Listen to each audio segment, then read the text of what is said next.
You're listening to a download from the outdoorstation.co.uk. Number 495. Hello and welcome back to The Outdoor Station, the UK's longest running podcast for the self-powered traveller.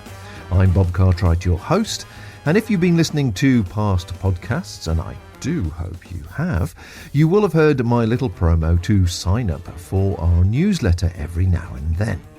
Well, thankfully, a recent listener, Marguerite, informed me that the subscribe button was in fact missing from the newsletter. Horror shock probe. Well, this has now been rectified, so please do pop back and add your name to the list so we can keep in touch. And thanks once again, Marguerite. Another helpful person this week has been Liv Bolton from the Outdoors Fix podcast, who will be on next week's show, all being well. And thanks to her, you can now find us on more places than you can point a walking pole at. And that includes Apple Podcasts, Google Podcasts, RSS Feed, Spotify, Stitcher, TuneIn Radio, iTunes, YouTube, Facebook, Instagram and Twitter. Plus, this means that if you have one of those clever little Amazon Echo or Alexa gizmos, you can tap into any podcast. It's all getting a little bit geeky around here. And talking of geeks, this is probably rather appropriate given the nature of this podcast, which is our annual geeky review of the European Outdoor Trade Fair, which took place at Ispo in Munich a couple of months ago. So if you're not a gear geek, stop listening right now, as Roman Ackl and I discuss key products from certain brands which have a leaning towards going lightweight. The audio is an edited extract from a much longer video, which is now available on our YouTube channel and on our website. So if you want to see pictures and video relating to the products we discussed taken at the show, grab a coffee and sit back and watch it on your smart TV, on the big screen, or any other viewing device. So folks, sit back and here come the geeks.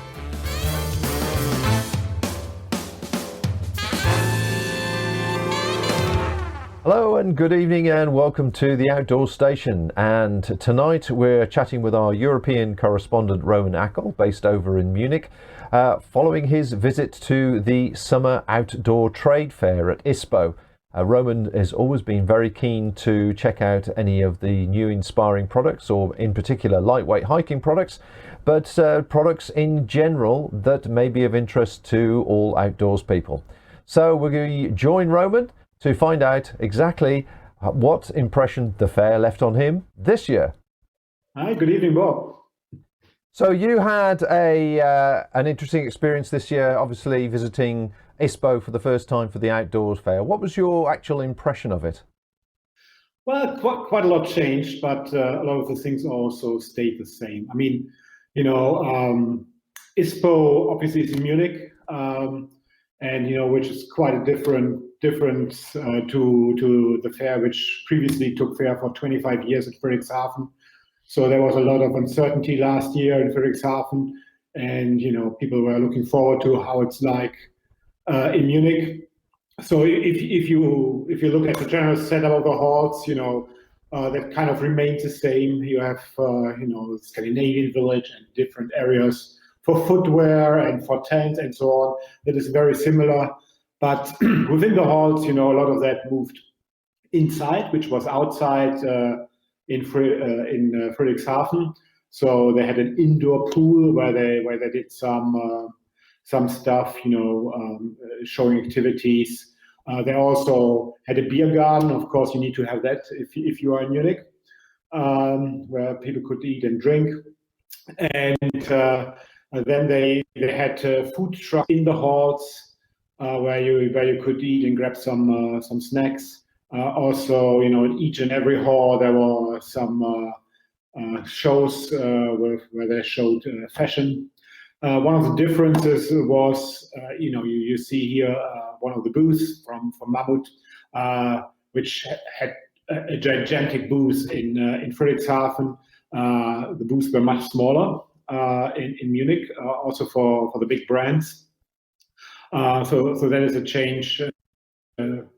compared to their, and of course, those booths are, I imagine, much more expensive than they were in Friedrichshafen as well, which would explain it. Sustainability remains a subject in terms of content. We have seen that since a lot of shows, and it continues to be a subject.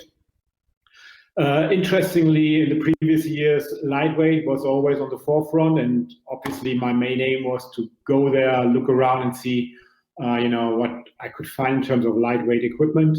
It seems to be that at least for the majority of the major brands, they are continue to use lightweight raw materials, so it's more of ingrained in their current collection, and it's not so much a differentiator anymore for them. It seems to be. Yeah. I think that kind of wraps it up.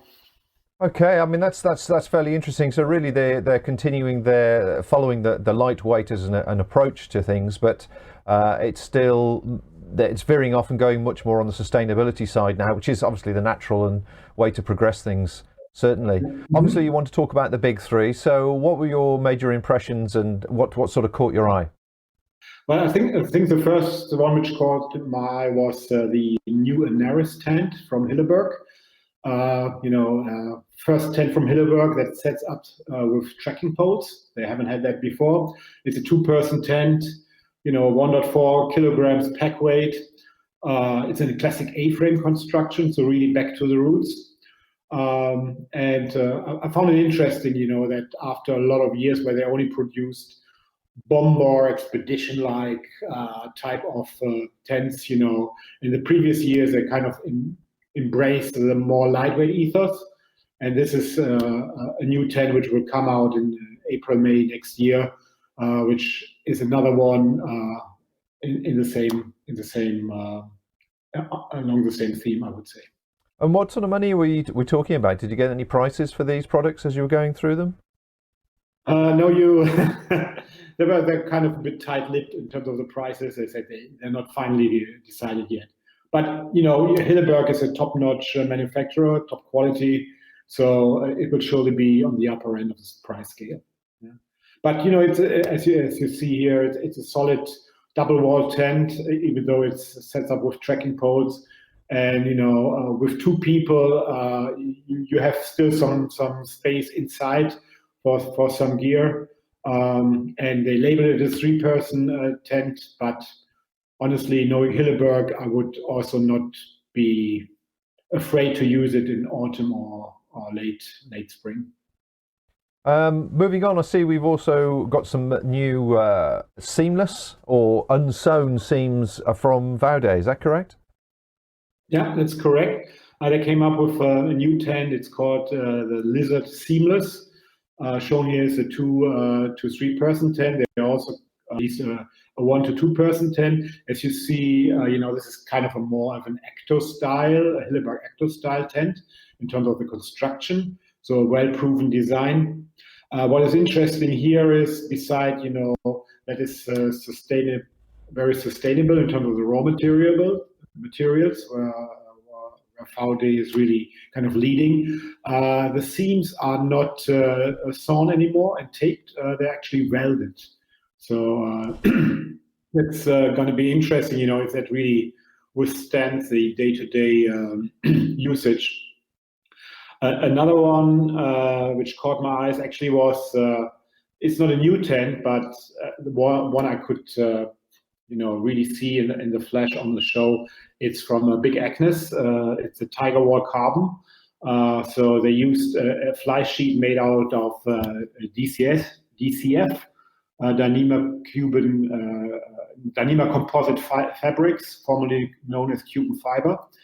And Andrew Skirker, a very well-known and long-distance hiker, tested that tent, and he said, well, this is one where probably lightweight goes to the extreme, because they have used a too light material from DCF, and it ripped off after 10 usages at one of the packing points. So he does not really recommend. And if you look at it, even though as I really like to go lightweight, I would not probably buy such a tent. Especially, it also costs beyond $800 for 110. I was going to say, what the sort of prices we're talking about, it must be astronomical, I would think, with that material. Yeah, it is. And as I said, it's probably not durable enough. I think they need to go and just choose a different type of DCF fabric. Then it can work, but this is too light. Simple as that. Also, what I looked at in terms of sleeping, Thermarest released a new classic sleeping bag, the Hyperion. Last year they released a few quilts. Also, relatively lightweight. It goes to a maximum temperature of -6 and weighs 577 grams. It doesn't have a full length zipper. Only quarter length, but I would say it's a very solid choice if you want to go lightweight and want to use a classic sleeping bag. Also, I would have thought actually that's quite going fairly retro, isn't it? That's going back a bit now to previous designs where it really was just a short zip, a basic bag, but obviously really good quality insulation that's inside it. Exactly. So it goes a little bit back, and as I said, last year they released 2 quilts, so it looks like they're kind of moving back also into the more traditional setup, but making it lightweight. Okay. What also changed in terms of some manufacturers, the warmth that a sleeping pad provides is measured in what is called an R value. Yeah, the rating in the R value, yeah. Yeah, and a lot of companies said to some of the manufacturers who didn't use R values so far that they should jump on the bandwagon. They redefine the measurement of R values a bit, so you can see that it increases a little bit for pads next season, which currently already provide R values. But now, as you see here, for example, Big Agnes, who never provided an R value, now provide, which makes it for the end consumer much easier to compare sleeping pads to each other with that value. Yeah. Comparing apples with apples, as we say in the UK. Comparing apples with apples, and before that, some companies just said, this is a 3-season pad or whatever, which is not very useful, to be honest. The the big three would be the backpacks. Honestly, nothing new released at the show. The Levity was new last year. Gregory released it, but they concentrate now on their more traditional packs. And also the other manufacturers, didn't release anything new in the lightweight area. So, if you look at a lightweight pack from a major brand, I think the Gregory Levity will be the only one available. If you're not moving into the so-called cottage industry or very small companies making backpacks and other equipment, but this is obviously not the focus of the trade fair. So from your impression, then there actually wasn't much in the way of new backpacks at all. Am I reading that correctly? No, not well. Refinement of existing lines, but nothing really made what I found interesting. No. Okay. Well, let's move on to gear then. There's a few interesting toys, I think, in the gear section. Yeah. Well, what you see here is probably not what you would imagine it could be in the first run. So this is a new gas burner from Primus. It's kind of cylindrical shape, and it folds up like the 3 legs fold up to the sideways. It's an interesting new concept. We will see if it really gives an advantage compared to the, let's say, more traditional gas burners. It's a cylindrical shape. It's available in a titanium and stainless steel version.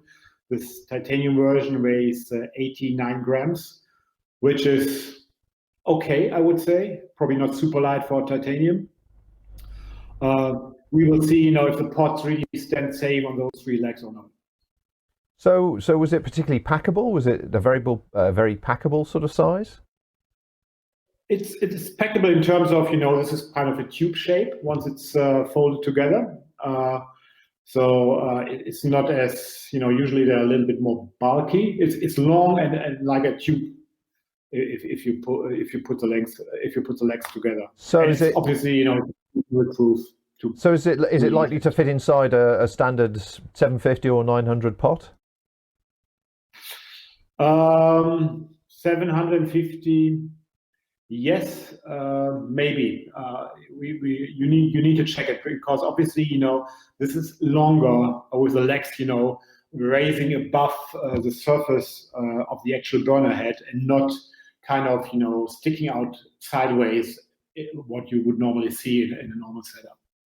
I was certainly looking at that closer. I mean, the one thing it seems to be missing compared to most other stoves is any type of basic wind protection. Well, the burner head itself, as you see, is kind of hidden inside. So the outer ring is above the burner top itself. So you have, for example, the Soto Windmaster and a stove from Cascade Designs from MSR. Which have a similar design. So that should be okay in terms of protection from the wind. I'm more concerned about, as you said, the length overall and how will that fit inside of the pots. And B, if the surface area really is secure enough to hold your pot if you place it on a more uneven surface. Sure. Okay. Interesting. Always good. Okay. Yeah. Well, beside cooking, everybody, a lot of people actually, including myself, love to have a fresh coffee in the morning. The most lightweight solution is one of the instant coffees, but if you want to have a real fresh coffee, Rubitech released a grinder and a stainless steel filter. So the grinder only weighs 205 grams. The stainless steel filter weighs about 54 grams. Looks like a solid construction. So on the next outing, you can bring coffee beans and then use the grinder and the drip to prepare a very nice coffee. I mean, yeah, seriously, Roman, would you do that for a long trip? Really? Not for a long trip, but for not everybody does a super long trip. But for those overnighters where you want to bring some luxury items, it might be a good choice. Okay. It's all about the great outdoors. Podcasting around the world. Online, on demand. And always free. I think it's a splendid idea. This is the Outdoor Station. I would just like to say, wow.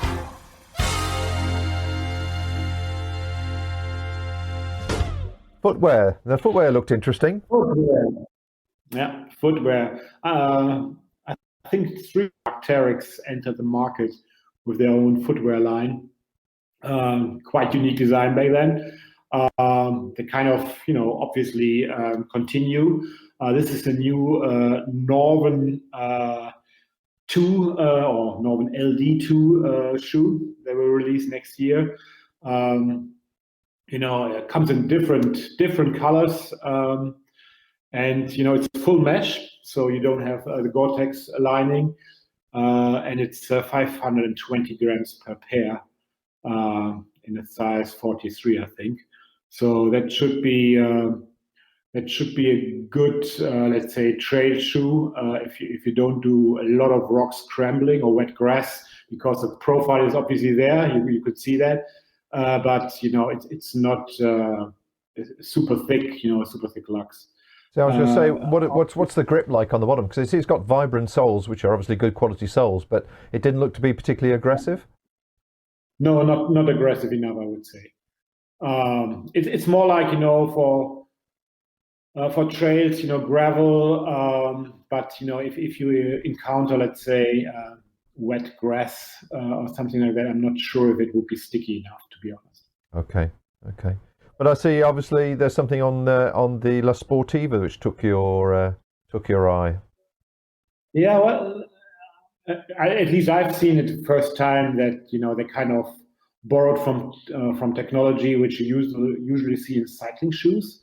That boa wheel which tightens the laces has an aggressive thread as well. It's more aimed to trail running instead of hiking or walking.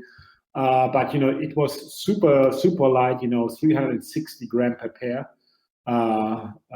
For trail running shoes, this is light, and if you utilize a boa wheel, obviously, you can grip your foot very tight. One other model from La Sportiva will be the new Jekyll, which will come out, and I think that will be the major competitor to the Lone Peak from Ultra, very famous and very well used hiking shoe or trail running shoe in the US by long distance hikers. So sorry, Roman, it just broke up slightly as you were saying. It would be a good competitor to which model? To the Lone Peak from Ultra running, which is a very popular model amongst long distance hikers in the US. So I think they kind of made that a kind of a direct competitor. Obviously, they already have trail running shoes, but this is a new one. It's a little bit lighter weight, 600 grams per pair. Looks more like a traditional sneaker, I would say. It also has a 7 millimeters drop, whereas the Ultra running shoes have a 0 drop. So if you're more comfortable or more used to shoes with a slight drop, that might be a good alternative. Will be released also in April, May next year from La Sportiva. Now, Fjällräven looked like they had a reasonable stand. They did actually, and they even won a prize at the show for this specific trouser. It's called the Abisko Midsummer pant, and it's very, to a certain extent, similar to the Montane Terra pants. I really like. Has a bit more storage capacity, more pockets. Also the side vents that the Terra pants have. Thankfully, they have it in also different colors. You don't need to buy that light blue, which I don't find personally too appealing. But looks very great. It's one special brand or version of their G1000 material. It has a slight stretch in it, and it's a mixture of cotton and recycled polyester. So that might be an interesting pant, and as I said, good competitor to the Terra pants from Montane. Just a matter of interest, I've got a pair of Fjällräven trousers, and I have to say I'm not particularly super impressed with the cuts. They seem to put the strangest panels in areas that I don't find particularly good. For my particular use, and I'm looking at that particular picture. Is the panel at the back side, is that a mesh panel or is that a solid material? No, it's solid material. Yeah. I mean, they have a mesh panel on the side of the pants, and then you have a mesh behind it, and so you can ventilate the legs a little bit.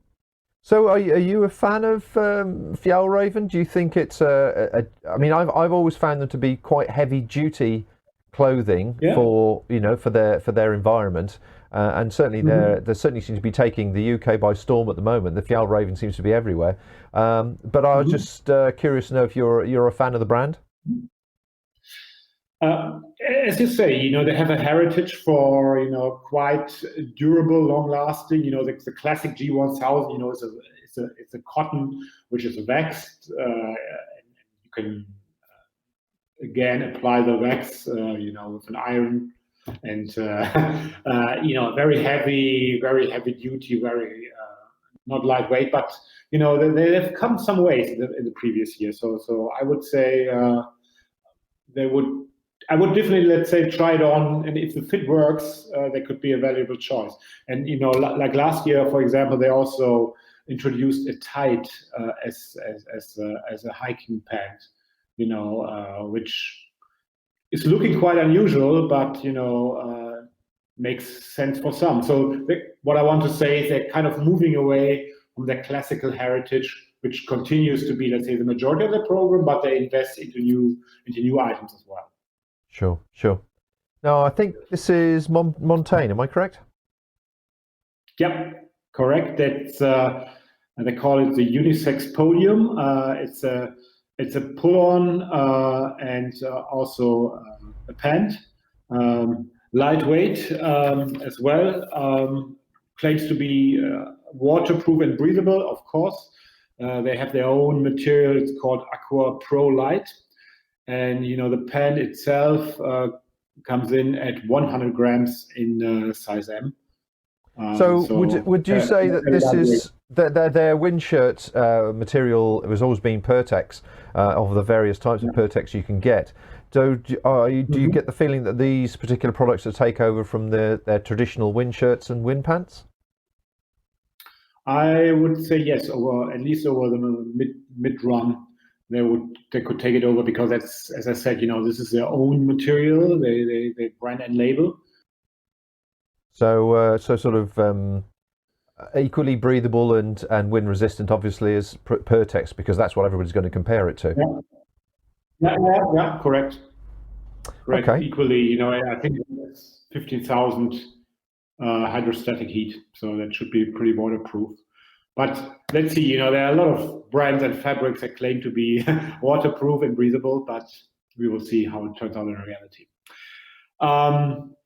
Patagonia came up with something interesting. It's called the Elements. It's actually a series of garments aimed at trail runners as a core group, not so much the traditional hiking crowd, but I see there's obviously some overlap. You have here the Airshed Pro pullover, with super lightweight, breathable, wind resistance. You have some very comfortable shirts. The Storm Racer jacket, is interesting for the trail run. I'm not sure if everybody would like the features for hiking, because you have two zips on both sides, which open up the jacket. Different market, but I think if you look at it from a hiking perspective, I like the shorts, I like the pants, and also I would want to try the Airshed pullover. It's meant for activities on the move. Obviously, it's not meant for sitting around at the hut, but it could work double duty from my personal point of view, for hiking and for trail running. But it's specifically designed for trail running in mind. Okay, excellent. And then, the umbrella. I think an umbrella for hiking obviously has its place, and a German company called Goebel makes, I think, all of the existing hiking umbrellas. A lot of, let's say, companies rebrand it, but they actually manufacture it. And they came up with a new model. It's called the Swing Backpack, where the back canopy actually extends a little bit to the backside, so it also covers your pack as well, and the rain does not drip on the pack as usual. So it's quite an ingenious way of folding and unfolding the umbrella, I found. So I thought that peak was to go over your head, not over the pack. That goes at the back then, does it? Well, if you want some extra shade, if you wear just a trucker hat or something like that, maybe that can work as well. But the intent is to extend on your back beyond your backpack, and you can have that, in that normal, let's say, in various colors in the normal material, but you also have chrome material, which is a silver coating on the outside, which reflects the sun back. And especially if you walk in a very hot environment, that might be a good source for shade and not only for protection from the rain. Can I ask you a question? Do you find in your outdoor experience then in Germany and the areas that you walk in that many people use umbrellas? Or I have the impression that I have is that they're predominantly used in hotter climates such as Spain, people doing the Camino or over in the US. Mm-hmm. Yeah, that would be my impression as well. It depends. I mean, obviously, usage of an umbrella stops where there's some heavy wind. and that might prevent people, from using them. Let's say something like the Alps, where you usually, when you go up higher, you have a certain breeze blowing. But the double duty, if you don't mind, you look a little bit special. When you wear a chromed umbrella, can be a good option, because it really lowers the temperature if you walk in your shade, if you take your shade with you. And that construction here I found very interesting. Well, I've certainly spoken to Goebel myself many times, and fascinated that obviously the company is based in Germany and is probably making most of the outdoor umbrellas around the world. But I have yet to see anybody in Europe really using the umbrellas as a hiking umbrella. Although I've spoken to many people that say they're a good idea, and obviously use them, particularly in the US, doing something like one of the big CDT trails. Yeah. Now, as I said, you have your shade with you on top of the rain protection, and a lot of people also use it if they, for example, to cover the entrance of their tents. When it's windy and rain tend to blow into, they just open up their umbrella and put it inside of the entrance of the tent. Well, you came away from the show, were you sort of excited or inspired as you had been in the past at Friedrichshafen? I'm sorry I didn't really make it this year, but I got the feeling it was probably, in some realistic aspect, a bit more expensive to actually attend it as well. Yeah. Well, for sure, it was a bit more expensive. I mean, as I said at the beginning, you could see it at the size of the booths of the various companies. Companies who have super large ones in Friedrichshafen now have, let's say, normal size anymore, for various reasons, returned now that it's taking place in Munich. And in terms of, this is a show, that is aimed, it's a B2B show, right? It's a business to business show. So it's not aimed at the end consumer, it's aimed, that the major brands connect to their dealers and they can order, the gear for the next season. So that's the main aim. And obviously, then you have some media people around that kind of, spread the word what will be coming out. But it's not an end consumer show, and it's also not a show where, let's say, cottage manufacturers who tend to build lightweight equipment have a place there, right? So it's the main companies, and as I said at the beginning, it seems to be that lightweight is not seen by those companies anymore as a differentiator. In previous years, you always had companies coming up, this is the lightest X, this is the lightest Y. You haven't seen that advertised at this year's show. And, and what I've seen, you have seen last year the Uberlight pad from Thermarest, and the quilt, the Levity pack I mentioned from Osprey. So no major releases of really, really lightweight, with the exception of some of the products I've talked about in the show. But it's more evolution than revolution, I would say. I was going to say that's the feeling I had, that it is more a show that things have evolved slightly and materials have become a little bit more eco-sensitive. But what is this poor little robot doing?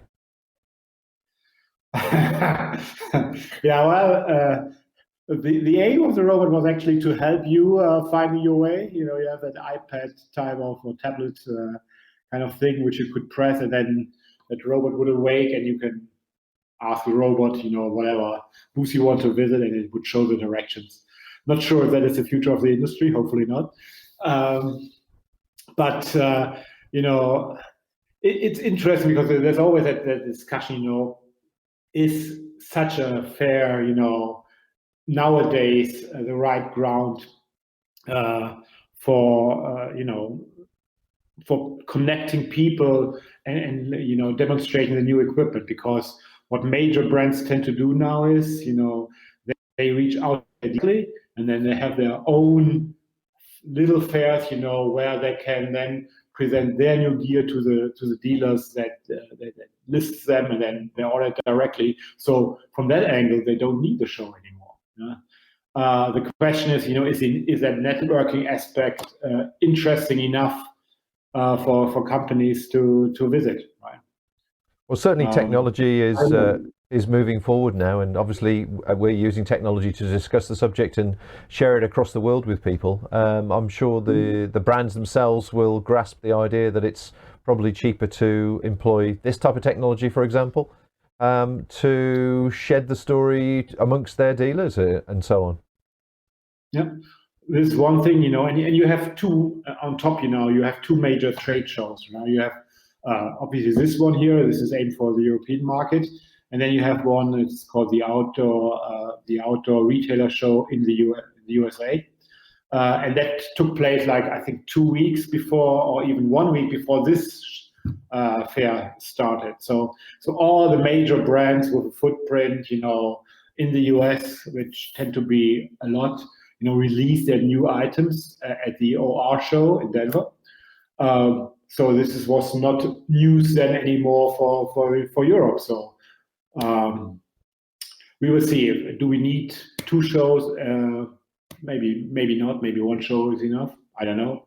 Well, it's certainly will be interesting to see what the future will bring. It's certainly an expensive hobby to cover these shows and actually visit them. So it's interesting to see where it's all going. And let's face it, to be honest, everybody's business is changing quite significantly at the moment with all the various political things that are going on, as much as the cost implications. Anyway, Roman, I just want to say thanks very much indeed once again for covering the show for us. It's been a fascinating evening chatting to you once again and finding out what's going on with the makers and shakers in the outdoors industry. And I trust that we'll meet up once again, hopefully perhaps at next year's show, and we'll try and cover it between us. We surely will. I'm such a gear nerd, I can't miss a show. Okay, Rowan, all the best. Many thanks. Thank you. My thanks to Roman once again for visiting Ispo and checking it out on our behalf. Very thorough, very German. Hopefully next year we will both attend, and you never know, I may even try to do a live show from there too, which would A, be interesting, and B, probably be very challenging. But I'm always up for trying something a little bit different. As I say, do check out the full video interview with all the details and the pictures and the videos, etc., over on the Outdoor Station website or on our YouTube channel. And also, if you have chance, please subscribe to our newsletter when you get a moment. So until next time, folks, the geeks have now left the building. Bye for now. Thank you for listening to this podcast. To hear or see more from our extensive free library, please visit theoutdoorstation.co.uk.